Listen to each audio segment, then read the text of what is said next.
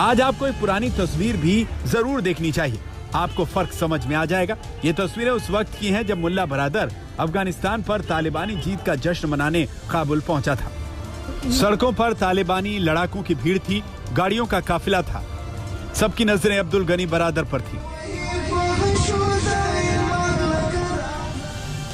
काबुल में बरादर का grand welcome हुआ। ये तस्वीरें बरादर की ताकत, तालिबान के अंदर उसके रसूख और कद की गवाही दे रही थी। अब अफगानिस्तान में नई सरकार बनने से पहले और बनने के बाद की 2 तस्वीरों से समझिए। नई सरकार के ऐलान से पहले मुल्ला बरादर पूरे फॉर्म में थे। काबुल में बरादर का शक्ति प्रदर्शन दुनिया ने देखा था, गोलियों से स्वागत हुआ था। लेकिन नई सरकार के ऐलान करने के बाद बरादर काबुल में नहीं, वो काबुल छोड़ चुके हैं, ऐसा दावा कुछ रिपोर्ट्स में किया गया है। कल तक जिस बरादर के स्वागत में तालिबानी बंदूकें गरज रही थी, आज वही बरादर संगीनों के साए में अपने जिंदा होने के सबूत दे रहे हैं। आखिर बरादर को सफाई क्यों देनी पड़ी? क्या तालिबान की नई सरकार के अंदर गृह युद्ध छिड़ गया है? क्या है पूरा सच? हम आपको आगे बताएंगे। आज तक ब्यूरो।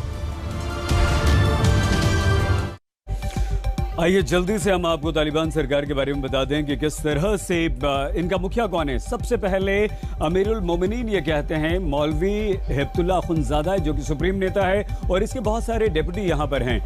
अखुंज़ादा के बाद सबसे पहले उप प्रधानमंत्री, यानी कि 2 उप प्रधानमंत्री, एक प्रधानमंत्री यहाँ पर। तो प्रधानमंत्री कौन है? प्रधानमंत्री मुल्ला हसन अखुंद, ये प्रधानमंत्री हो गए। मुल्ला बरादर को आप जानते हैं। मुल्ला बरादर पहला उप प्रधानमंत्री, और दूसरा उप प्रधानमंत्री कौन है वो यहां पर है, देखिए हसन सलाम हनफी, ये दूसरा प्रधानमंत्री। इसके बाद और नीचे आइए आप, कौन कौन, रक्षा मंत्रालय किसके पास है? रक्षा मंत्रालय है याकूब मुजाहिद, एक और तालिबानी नेता। इसके बाद अगर आप आगे बढ़ें तो ये सारे मंत्रालय हैं, और इस तरह से तालिबान ने अपनी सरकार को बना लिया। तो ये तो तालिबान के तमाम वो चेहरे थे जिनके बारे में आपने जाना, और ये तालिबान की सरकार चलाएंगे। लेकिन किस तरह से हक्कानी नेटवर्क और तालिबान के बीच एक जंग, एक युद्ध छिड़ा हुआ है और दोनों में ठनी हुई है, क्या झगड़ा है, आइए हम आपको बताते हैं।